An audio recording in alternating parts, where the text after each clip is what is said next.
नमस्कार दोस्तों, स्वागत है आपका फिर से ZX न्यूज में। दोस्तों, जैसा कि आप जानते ही हो कि परसों से खबरें आने लगी हैं कि पाकिस्तान के अंदर कोयले का एक बहुत बड़ा जखीरा निकल गया है। इस कोयले के जखीरे से पाकिस्तान के एक्सपर्ट्स और उनके मीडिया वाले लगातार डिबेट कर रहे हैं कि आखिरकार इतने सारे कोयले का वो करेंगे तो करेंगे क्या, क्योंकि उनके देश में इतना कोयला निकला है कि बिजली की जरूरतें तो आराम से पूरी हो जाएंगी, उसके बाद भी भंडारों के भंडार पड़े हैं इनके कोयले के, उस कोयले का ये करें क्या। अब दोस्तों, ये कोयला निकला है तो अब पाकिस्तान के एक्सपर्ट्स बोल रहे हैं कि हम अपनी सीमेंट की फैक्ट्री हैं वहां पर कोयले को डंप कर सकते हैं, जितने अलग कोल प्लांट हैं वहां पर भी कोयले की सप्लाई कर सकते हैं। लेकिन चक्कर ये है कि पाकिस्तान के अंदर कई ऐसे पावर प्लांट हैं जो विदेशी कोयले के भंडार से चल रहे हैं। उस भंडार के अंदर ना 20 से 25% ये अपने देश का कोयला इस्तेमाल कर सकते हैं, बाकी का जो कोयला है दुनिया के दूसरे देशों से इन्हें इंपोर्ट करना पड़ेगा। ये तो इनकी मजबूरी है उस कोल पावर प्लांट की। अब ये और कोल पावर प्लांट क्यों नहीं बना सकते, क्योंकि उसके लिए चाहिए पैसा, और दुनिया का कोई देश नया कोल पावर प्लांट बनाने के लिए आपको पैसे देने वाला नहीं है, क्योंकि कोल को फेज आउट करने की जो बातें हैं वो चल रही हैं। COP26 में आपने देखा ही था। इसके अलावा आप देखिए कि अब सारी दुनिया अब कोयले को फेज आउट करने के बारे में देख रही है। पाकिस्तान के अंदर कोयले के भंडार निकल गए हैं। अब ये पाकिस्तानी सोच रहे हैं कि कोयले से ना यूरिया बनाई जाए, फर्टिलाइजर बनाई जाए। अब पाकिस्तान के अंदर LNG का जो इंपोर्ट है वो भी बढ़ता जा रहा है।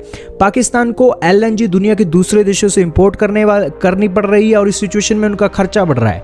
लेकिन उनके देश में कोयला बहुत है और कोयले से वो अपने फैक्ट्रियां चलाने की बातें बोल रहे हैं। खैर, ये तो चलाएंगे, लेकिन अब बातें ये हो रही हैं कि यूरिया बनाने के लिए ना टेक्नोलॉजी दुनिया के दूसरे देशों से ली जाए। अब यूरिया कैसे बनती है? यूरिया बनती है कोयले से और पानी से। पानी की खपत बहुत ज्यादा होती है।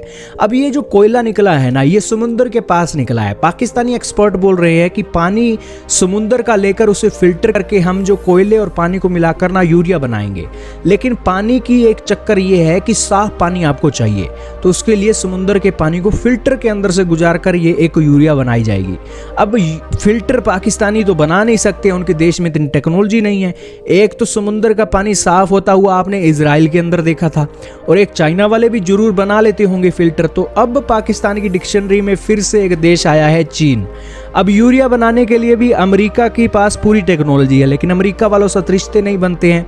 RO की टेक्नोलॉजी चाहिए तो इजराइल के पास टेक्नोलॉजी है, इजराइल वालों के साथ इनकी नहीं बनती है। तो इस सिचुएशन में चीन ही इकलौता देश बचा है, और इस खजाने से पाकिस्तान की सूरत बदल सकती थी। तो इस सिचुएशन में आधा % तो अब चीन वाले ले उड़ेंगे टेक्नोलॉजी के नाम पर। अब ये सिचुएशन बन गई है पाकिस्तान के अंदर। अब खैर, चाइना की एंट्री हो गई है तो चाइना वाले तो खजाना लेकर ही जाएंगे।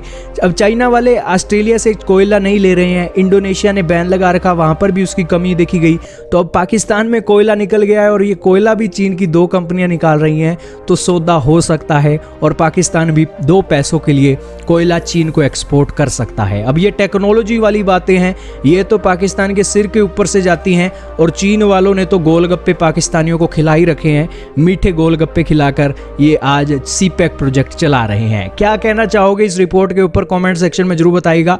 लेकिन आने वाले समय में जरूर पाकिस्तान के लिए मुश्किल होने वाली है अगर इस कोयले का भंडार का सही इस्तेमाल वो ना कर सके।